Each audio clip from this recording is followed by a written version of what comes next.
बात हुआ, आपकी ओर से क्या कुछ रखा गया? देखिए, चूँकि आज हमें समय अवसर नहीं मिला, हमें अपनी बातों को रखने का अवसर कल दिया जाएगा। और जहाँ तक बजट का प्रश्न है, निसंदेह विगत वर्ष की तुलना में इस बार का बजट में बढ़ोतरी हुआ है, लेकिन प्रश्न यही है कि बजट तो पारित हो जाते हैं, बजट सुनने में, पढ़ने में, लोगों को बताने में भी बहुत अच्छा लगता है, लेकिन धरातल और सच्चाई में विगत 25 वर्षों के बजट का अध्ययन करके आया हूँ।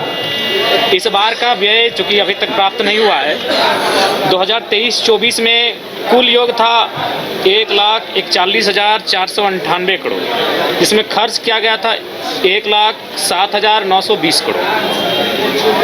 उससे पूर्व प्रत्येक वर्ष का जो बजट है उसमें कुल योग, मूल बजट, प्रथम अनुपूरक बजट, द्वितीय अनुपूरक बजट, तृतीय अनुपूरक बजट, जो उसका कुल योग बजट का होता है, उस राशि और खर्च की गई जो राशि का अगर आप अध्ययन करते हैं तो हमें लगता है बहुत सारी राशियां छूट जाती हैं। तो सवाल ये होता है कि विधायिका यानी माननीय वित्त मंत्री महोदय, सरकार का बजट विधायिका के माध्यम से पारित तो हो जाता है, लेकिन कार्यपालिका अपनी शक्तियों का वास्तविक रूप से निर्वहन ठीक से नहीं कर पाने के कारण इस बार भी जो विगत वर्ष है वित्तीय, उसमें मात्र 65% हम लोग खर्च कर पाए हैं, जो कि काफ़ी चिंताजनक विषय है। और महत्वपूर्ण विषय, चूँकि हम लोगों ने मैया सम्मान योजना पर काफ़ी फोकस किया, चलिए अगर उसके नाते नारियों का उत्थान होता है तो स्वागत है, लेकिन कहीं ना कहीं युवाओं के रोजगार की बात कही जाए तो इसमें भी सरकार का स्टैंड साफ नहीं है।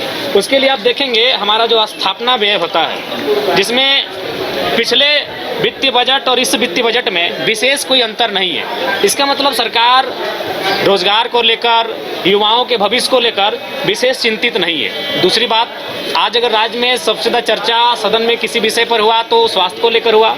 अगर स्वास्थ्य की अगर हम बात करें तो नेशनल हेल्थ पॉलिसी 2017 कहती है कि किसी भी राज्य का जो स्वास्थ्य पर बजट होना चाहिए वो कम से कम न्यूनतम 8% होना चाहिए, लेकिन हमारे राज्य का स्वास्थ्य पर जो बजट है वो 5.6% है, जो कि चिंताजनक विषय है।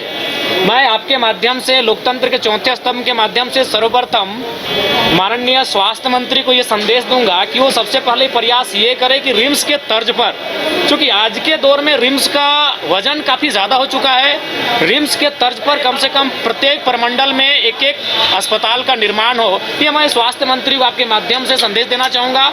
और बिल्कुल स्वास्थ्य के बजट में कहीं ना कहीं कटौती है, जो कि नेशनल हेल्थ पॉलिसी 2017 भी कहती है कम से कम न्यूनतम 8% होना चाहिए, जो कि हमारी सरकार उस दिशा में फॉलो नहीं कर रही है। उसके धन्यवाद। हाँ, कल हमारा दिव्यांग पेंशन, वृद्धा पेंशन और विधवा पेंशन का महिमा मंडन कर रहे थे, और वो राशि जो गिना रहे थे 1,449 करोड़। अगर एक बार में इस राशि को सुनेंगे तो बड़ा बृहद लगेगा कि 1,449 करोड़ 26 लाख बहुत बड़ी राशि है, लेकिन फिर ये कह रहे हैं कि 12 लाख लोगों को पेंशन दिया जाएगा। तो मान के चलिए उस राशि को अगर हम 12 लाख से डिवाइड करते हैं तो रिजल्ट आता है माफ कीजिएगा 1,44,926, और फिर उसको 12, चूँकि एक साल में 12 महीने होते हैं और बजट एक साल की आता है, फिर अगर उसको वो 12 से डिवाइड देते हैं तो रिजल्ट आता है 1,006 रुपये।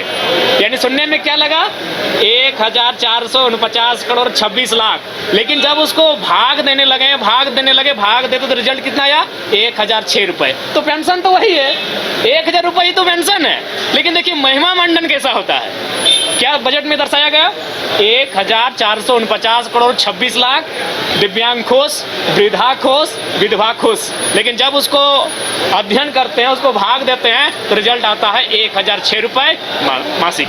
वही तो है ही। तो इसलिए बजट में मैया सम्मान योजना पर विशेष फोकस रहा है, उसके अलावा कृषि पर फोकस रहा है।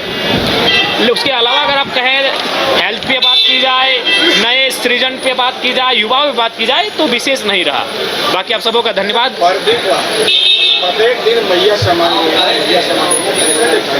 देखिए, हमें लगता है ये राज्य को विशेष दिन ये योजना टिक नहीं पाई।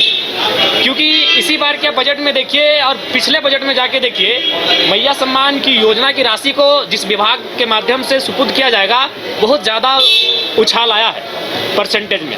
बाकी जो विभाग थे उनमें तनिक कटौती भी की गई है। तो ऐसा आगे भी आपको देखने को मिलेगा कि बाकी ज़रूरत विभाग है जैसे शिक्षा, स्वास्थ्य, श्रम नियोजन, उन विभागों में कटौती होगी और मैया सम्मान योजना जो सरकार की साख बन चुकी है उसे बरकरार रखने के लिए प्रयास किया जाएगा। धन्यवाद। सरकार लगातार ओवरऑल अपना पीठ थपथपाते नजर आ रही है इस बजट में। देखिए, ओवरऑल हम भी यही कहेंगे, जब तक आपकी कार्यपालिका क्रियान्वयन ठीक से नहीं कराएगी कार्यों का, तब तक आप कितना भी पीठ थपथपा ले कोई फर्क नहीं पड़ेगा। जैसे उदाहरण के लिए यहाँ सैकड़ों चेक डैम बनाने की बात कही गई है। चलिए ग्राउंड पे बैठ के देखते हैं। मैं अपने गांव को उदाहरण देता हूँ। 500 मीटर में, 500 मीटर को हम लोग आधा किलोमीटर कहते हैं, आधा किलोमीटर में 3 चेक डैम का निर्माण हुआ है। एक भी चेक डैम से किसी प्रकार की सुविधा और लाभ लोग नहीं ले पा रहे हैं। तो बात वही है कि योजनाएं टेंडर के माध्यम से लाखों आ जाएंगी धरातल पर, कार्य भी होगा, लेकिन वो केवल और केवल कुछ लोगों के पास, कुछ लोगों की जेब में जाने का काम होता है। इसलिए कार्यपालिका अगर दुरुस्त नहीं होगी तो ठीक उसी प्रकार विधायिका और 10% इजाफा करके बजट को क्यों ना पारित करे। जब खर्च आपको 65% ही करना है तो फिर महिमा मंडन करने की कोई आवश्यकता नहीं है। धन्यवाद। रोटीसारी की बात हो रही थी, उस पर कमेंट आया, विधायक पे कमेंट करना कि आप कितनी अच्छी है। नहीं, ऐसा नहीं होना चाहिए। पर्सनल किसी पर सदन के भीतर एक गरिमा होती है। अगर आप बाहर कभी किसी मंच में भाषण में बोल दिए तो अलग बात है, लेकिन सदन में इस प्रकार मर्यादा रखना चाहिए। किसी पर व्यक्तिगत टिप्पणी नहीं होनी चाहिए। विश्व स्तरीय मेडिकल सुविधाओं से युक्त रांची का देवनिका हॉस्पिटल, जहां है neonatal ICU, burn intensive care unit, modular operation theatre, 24/7 emergency trauma service, multi disciplinary ICUs, emergency care, MRI, CT scan, advance cath lab, fully automated path lab, echo, ultrasound, ultra modular patient beds और pharmacy. Devnika hospital and research centre, किफायती दर पर विश्व स्तरीय इलाज, ancillary Chowk, Tupudana industrial area, Ranchi.